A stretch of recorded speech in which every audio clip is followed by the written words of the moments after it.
Hey everybody in the reggae universe, welcome to a conversation in dub hosted by me, Mark Ramondi. And me, James Pasqua. This podcast is all about exploring the massive world of reggae and dub music, from its roots in Jamaica to its influence on various music genres worldwide.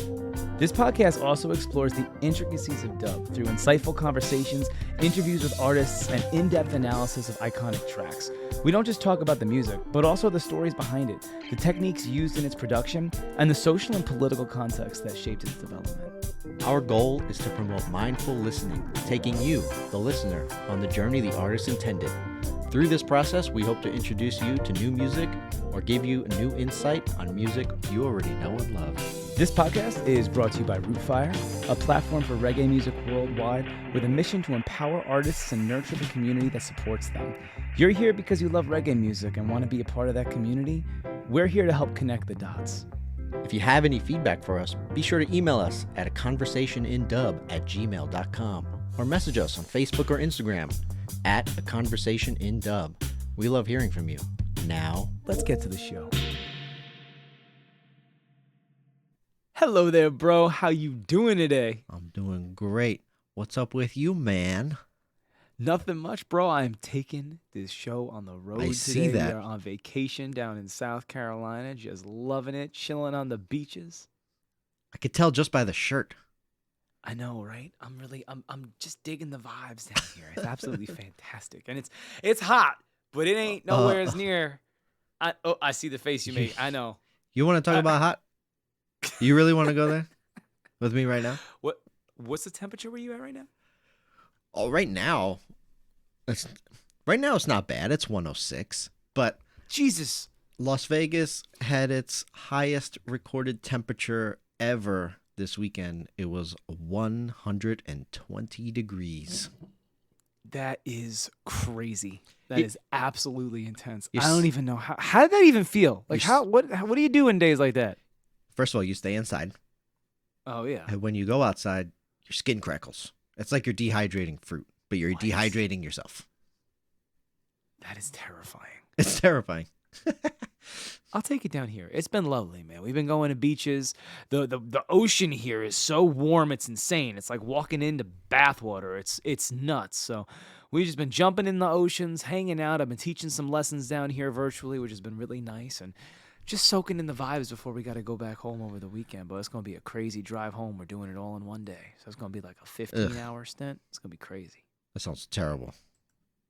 Well, it's a good opportunity to listen to some jams, which I'm quite excited about. And believe it or not, what we're talking about today is definitely going to be on rotation for it.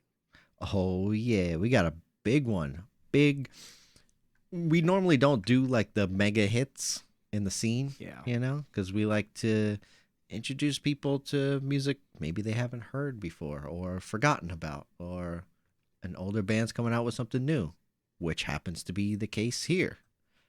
As you saw the title, we are featuring Sublime with Stick Figure, brand new song released featuring original vocal takes by Bradley Nowell and new vocal takes by Stick Figure and Jakob Nowell, Bradley's son. The song is Feel Like That, and it's what you'd think when you mix Sublime with Stick Figure. Yep. Yeah. It really is. There's a lot of amazing things that happen in this track, so I'm really excited to get into it. I'm real pumped to listen to it again and start to break this thing down. Do you want to do it? Yeah, man. Let's check it out. And for everybody on other platforms that can't necessarily hear what we are doing, this would be a perfect time to put us on pause and go check this out so that you can come back to us and then we can go through our breakdown so that we don't throw any spoilers in there for you, because we're going to take a second. We're going to listen to it for ourselves first. Yeah, like Mark said, hit the pause button, find this song on any streaming platform because it's everywhere, YouTube, whatever. Go listen to it. We'll be right back.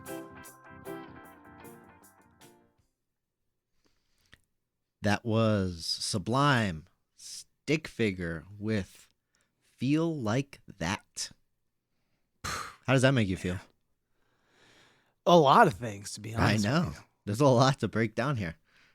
Yeah, man. There really is. I mean, this is so cool to be featuring a song like this. And, I really do want to get into a little bit of the background too of just Mm. Sublime overall and like your own journey as a musician because they played a huge role in your life. And we did that. We did a whole episode breakdown on just Sublime and the background of everything. And what's crazy, that's actually one of the only episodes that we did in person.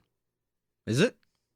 That happened in the basement of your old place in Jersey. Oh wow, before you moved. I don't remember that. So, yeah, that would say though that was a while ago, but that was back before we were on all the platforms and everything. So I don't know if you guys want to go digging back in the vault for the first time that we featured Sublime to get the full backstory on that. But I'm really interested to see when you first heard this for the first time. I mean, I knew that you knew this was happening. You knew that this was going to be a thing, but how'd that feel for you? Like the culmination of your whole journey as a musician, where it kind of started with the inspirations from Sublime to see where they're at now with this track.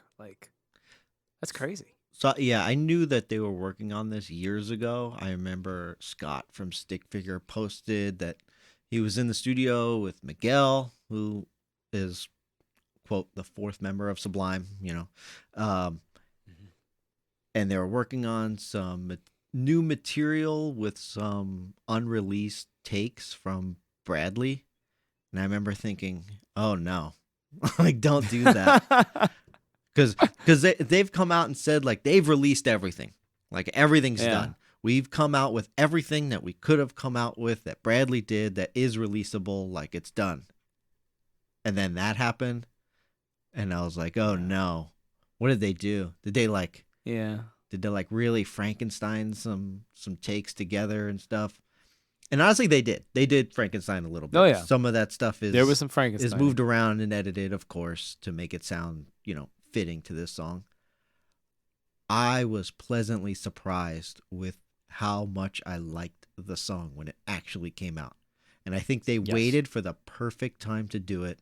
And I don't know if anybody else out there is following, but Sublime is making a huge comeback right now. They're playing every festival. They literally just played the Tonight Show with Jimmy Fallon yesterday, Crazy. July 8th. So you can catch that performance. They did this song. There's a lot to break down. I don't know where you want to start.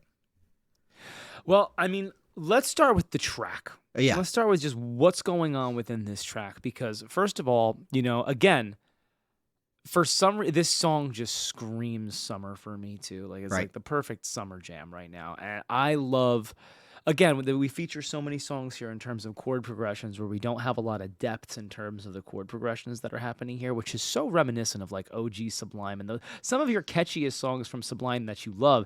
It's just simple. It's simple, but it's so unbelievably catchy. That's why you play it at every single party. That's why you have it on repeat. That's why you go crazy when you hear it. And I feel like this song totally fits the mold and the bill of one of those classic songs that you're going to hear every time it comes on. You throw your hands up in the air and you get excited and you know all the words to it, This has that kind of presence to be able to kind of fall into that category.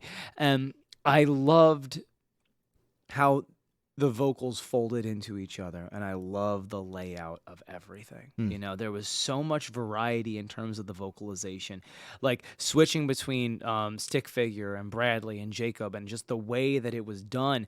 It just kept you whoa, okay, yeah, whoa. And it felt like every single time it settled into the Stick Figure, you're okay, I recognize this sound, I know this sound, and then it got you, it was just enough variety to get you super excited for when that next part was going to come up. I felt like it was perfect. It helped space things out really, really well to get you and keep you excited throughout the whole track. Yeah, and like I said up front, this sounds like Sublime and Stick Figure.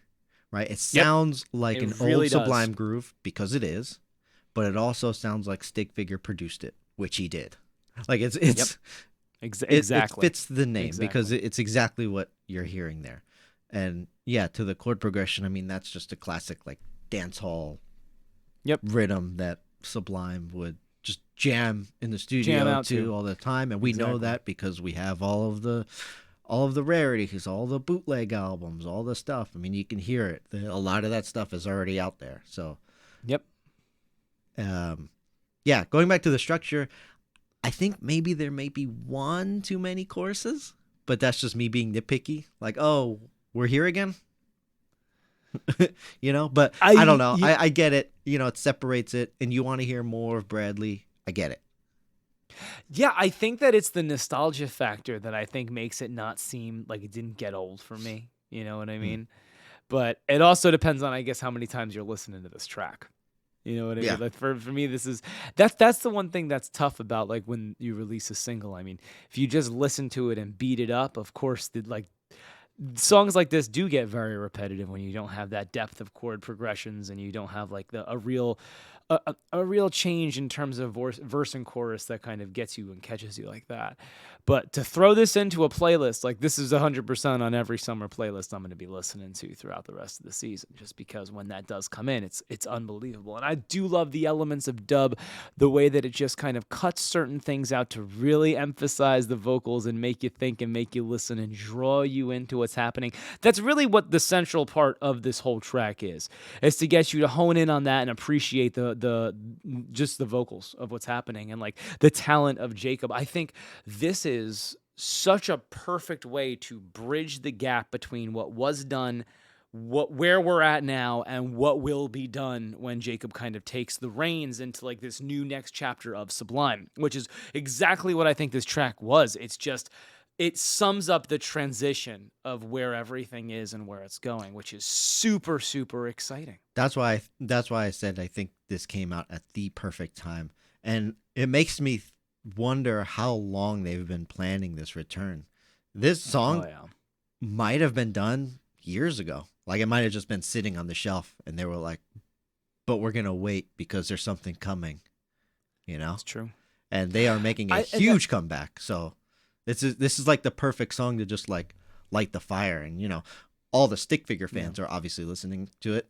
All the Sublime fans are obviously listening to it. That's a huge fan base.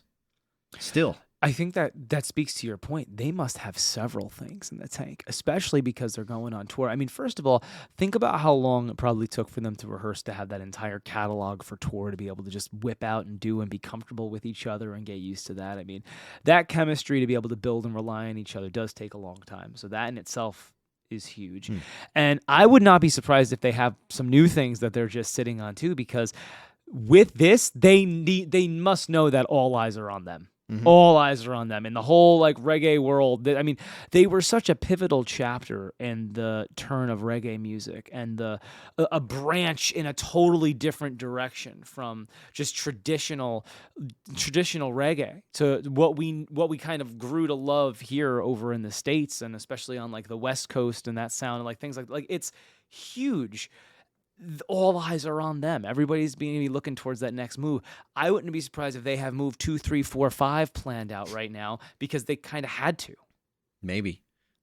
And they've been releasing some offshoot Sublime stuff for years too. Like they have the Sublime lo-fi stuff, and they came out with like little collections of cover songs that Sublime did, or you know, things like that. So they've been kind of just like putting things in the air for a long time. Yeah. So, yeah, again, I don't know how long this has been planned for, but it's out now and the wheels are spinning. That's for sure. Yeah, no, absolutely. And what a great thing to throw out into the world to kind of get these wheels to start. You know, I feel like that's exactly what this was. This was a really strong and good start to get everybody's attention to say, okay, you have my attention. That's basically what this has done. But man, to be able to get into the head of Jakob, I would love to see, like, you know, how was this transition? How was it working with the guys? How was fitting into those shoes and really kind of showing up like big time to the point where you could really get everybody who's a Sublime fan super excited. Like that was an awesome performance on his end, and would love to be able to see that him do his thing live. And it's a crazy because it does spark this nostalgia.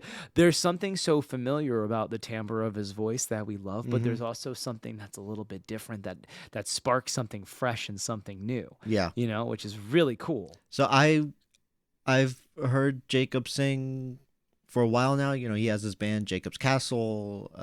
He's done some videos and stuff. I've seen his stuff, and I never really thought he sounded like Bradley so much. I thought like, sure, the timbre might be there, but his style is so different. Until I heard this song, and I was like, whoa, he really sounds like him here. Like he does. He really sounds like him. And when it came to his verse, let's talk about his verse real quick. It's towards the end. where he says, "Your voice is so loud after all these years." Goosebumps instantly. You're like, wow, Absolutely. what a cool line Absolutely. to put in this song. Like, you're just like, thanks, Dad. I got it from here. Right? It's crazy, man. It is so. I can't even imagine. I can't even imagine what that's got to be like for him to be able to kind of step up to do that. And like you said, do it so well. I'm shocked how much like him he sounds. And what was really interesting is like the vocal styles that he used throughout the one verse that he had to try and it was kind of really cool because it showed how versatile and how many different avenues he can make his voice sound like his father's. And I was just like, oh, that's exciting. But that's also kind of different. Cool. At the same time. He looks like him too.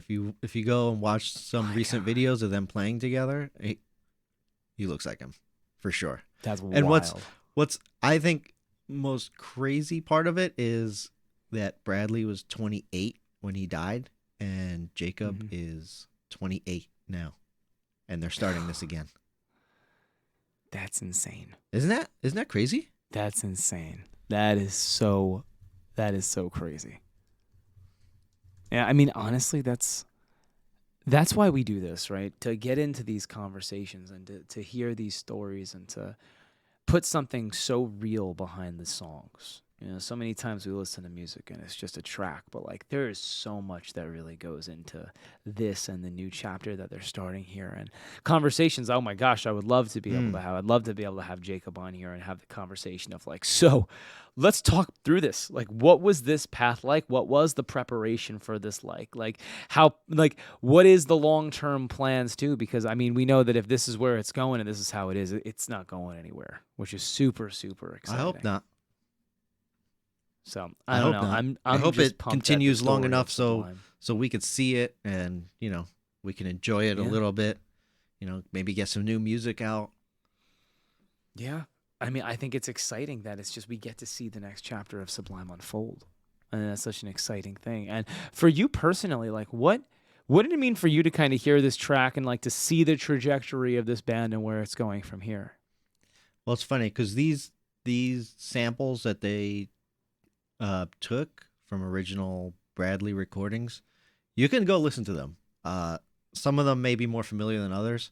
There's a lot of stuff from the At It Again track, which came out on the box set that they came out with called Everything Under the Sun.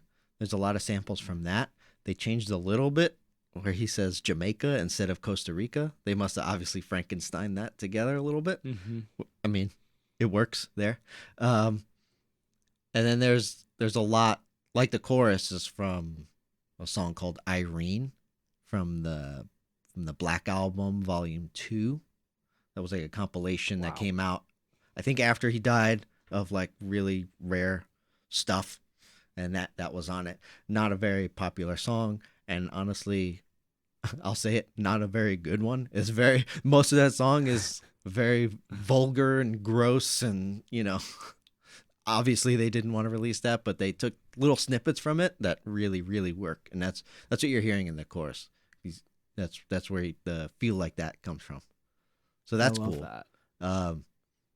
But in terms of like seeing Sublime again, yeah, I mean, I have no say in it. Obviously, they're gonna do it. They already tried once where they did the Sublime with Rome. Yep. We all know how that went. Bud left the band after the first tour, and Eric recently quit the band to do this. And Rome is still going as Sublime with Rome on their final tour, and I bet he'll do his own thing after that. I'm sure that really sparked his career too. Oh yeah, it definitely put him on the map. When that first started, that really did put him on the map. And that was after Long Beach Dub All Stars, we know. Yep. That formed after Bradley passed in like 98, 99 they formed, right? Yeah. And that disbanded and came back. It's just like a revolving thing. And lately we've been seeing a lot of the nostalgia of music. Like No Doubt just performed recently as well. Yep. We're just continuing to see that. You're like, wait, this band is these guys are still there? Like, that's crazy. Like, I love that. yeah, bands much older than that. You're like, wait, they're still alive? That's crazy. You know, like, yeah, and then it makes us feel really old because we're like, oh my god, that's a throwback, and it feels like yesterday we were jamming out to this stuff. for sure. Rolling Stones just came out with an album and went on tour. Come on. Yeah, What are we doing? Kat, my fiance, just went to that show. I saw it. Saw it was awesome. Oh wow, that's amazing. crazy. Yeah. So she just saw them. It was really really cool. So I love that. I love that these bands are doing this. I mean, I remember my uncle and I went to go see AC/DC, and that was a trip. That was a trip and a half. You know, things like that. It's like I love that, and you know, it just goes to show how powerful the connection to music is. I mean, we all know. I mean, you and I know from personal experience, and everybody who's ever been in a band out there in the world knows, band drama is real. Oh, it is. Happen. When bands kind of part ways, it's usually for reasons, and a lot of people don't mind not looking back at that. But there's something about the connection to music, and there's something about what it does when you connect with people on stage at that level, and you're bringing that energy, you're bringing that presence. It's always there, and it's always a part of you. And I feel like whenever that time is right, and so that door gets knocked on, it gets opened. And I think that's a really, really cool thing about music, not just for the listeners, but for the people who make it. You know, it doesn't matter how far detached you are from like anything that you've done. It's there. It still exists inside. So I love that this is where the next chapter of Sublime is going. And I do find it very interesting that they were fumbling around because I think that they were itching for it too. They wanted it to be something rather than nothing. Mm-hmm. But I do feel like the puzzle pieces are fitting together in a way that are going to make this be what they wanted it to be. Whether this is like the last go around that we see of Sublime, hopefully it'll be a very long one. Which I would love to see. I'm excited for it. Yeah, and I hope it's something that really does resonate with all the members to make them feel that satisfaction of what they've clearly been craving. You know, there's no way that they haven't been craving this to make it a thing and to put all the work into making this become a thing, because there's no doubt that this has been a lot of work in the making to make this do what it's going to do. And I'm sure there's just a ton of pressure, you know? You can't just say you're doing this and then not really do it to its full potential. You know, there's going to be a lot of pressure for sure. When they do come out with new music, there's going to be a lot of critiques from a lot of people, you know, because the bar is so high. I mean, like we said, Sublime, I would say, is like the founding father band of Cali reggae. Absolutely. I know that's completely there's a lot of pressure, and that scene is obviously massive. Massive. So to like pick up the reins as the original name again, a lot of pressure. I'm excited for it, but just saying, it's a big deal. Yeah. It's a big deal. But it was a very good first step, and like we said, you know, they definitely have everyone's attention, including ours, and I'm excited to break down more tracks that they get to do, and I would love to have some conversations with anybody from Sublime who would like to pop on and share this story, share just all of it, because I know that there's so many super fans out there for Sublime. Mm-hmm. I mean, every band has them, but like especially Sublime, like people are going to hang on every word and every single twist and turn that this story has taken to get it to where it is. And we would love to just get that all together and have that talk and see exactly where they're all at and be excited with them for the next chapters of what's to come. I remember when Sublime archives existed and people would share all the bootleg stuff and you could just download it. I had so many burnt CDs of weird Sublime albums that never existed, you know? Yep. Absolutely. I still have the songs. I don't have the discs anymore, but I have the songs. It's nostalgia to a T, dude. It really does. It was like stepping into a time machine hearing this track. It's so weird. It's so weird, but it's so exciting and so refreshing. It's refreshing and comforting at the same time, which makes it really cool. Yeah. Feel like that. And I do, I guess. Catch Sublime on tour. They're playing like every festival right now. They're like headlining every festival that there is this summer. They just performed on The Tonight Show last night. You can catch that. This is obviously airing later than that.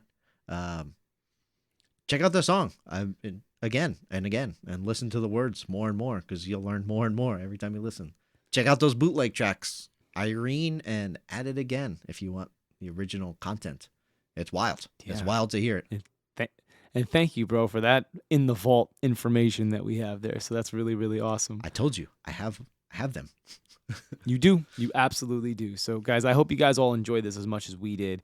And again, if you haven't listened to the track, please go on any streaming platform, check it out, go down that rabbit hole of Sublime. You'll hear all the twists and turns they've taken as a group and with all the people that they've featured throughout the years. And also just be excited because there's a lot of new stuff to come that we're going to be able to break down here and definitely have on. And I'm excited to see them also adapt to a whole new fan base as well. I mean, you know, everybody from the old time is going to jump on, and I'm excited for them to get the support of everybody else too. So this is going to be a really, really awesome journey to go on and check out and just monitor. So real excited. Yep. Can't wait to keep hearing more. Yeah. And as always, everybody, remember, keep dubbing. Keep dubbing.